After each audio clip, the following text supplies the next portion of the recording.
Hi, I'm Marilyn Bates, and I'm very excited about being a part of this series with all of you. The major title of our series has to do with the supervision of effective instruction.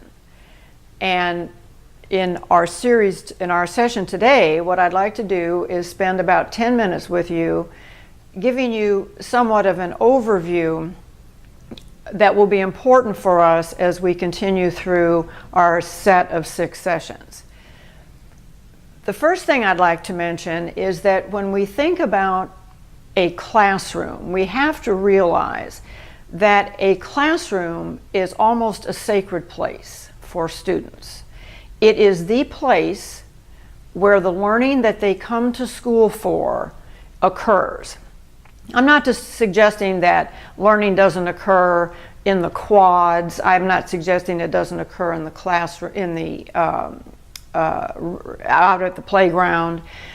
But when you have a skilled teacher with a group of students in a classroom, the theory and the practice is that students come to school to sit in a classroom with a highly qualified teacher who will teach them better and faster than if they didn't get to go to that classroom. So the first thing I'd like to have us look at, and let me refer to what we have up here, is when we as aspiring administrators or teachers or administrators go into a classroom, we become very aware of the competencies of the teacher. So for example, a highly qualified teacher is a person who truly understands the content that is supposed to be taught in U.S. history, or the content that's supposed to be taught in 2nd grade math. We also know that a teacher has very, very strong classroom management skills. When you walk into a classroom and students either look to you and say good morning, or are so focused on their work that they don't even appear to know you've walked in, those are examples of teachers who are very skilled in classroom management. Now, as you see, there are a series of skills listed here, and we could add even more.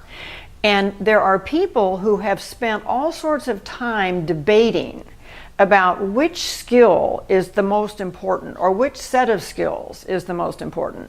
But I think most of us, if we look at it logically, would probably realize that if you look at this diagram, all the skills listed in the outer circle are highly important.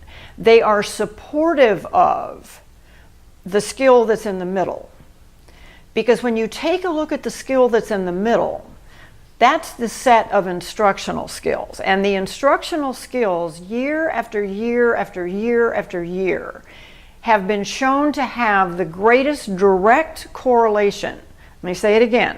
The greatest direct correlation to student achievement. A classroom can be well managed, but that unto itself is not going to cause the students to learn what they need to learn in algebra. A teacher can know his or her content, but the content expertise is not unto itself enough to cause students to learn it. But if you have content expertise and you have strong instructional skills, then you're going to see students learn well and rapidly as a result of what the teacher can do. So our session, our series of 6 sessions, are going to be based upon looking at, first of all, what do we even mean by effective instruction? What does it look like? What does it sound like? As a person walking into a classroom, what do I have to be able to look for? What do I have to be able to know? What do I have to be able to see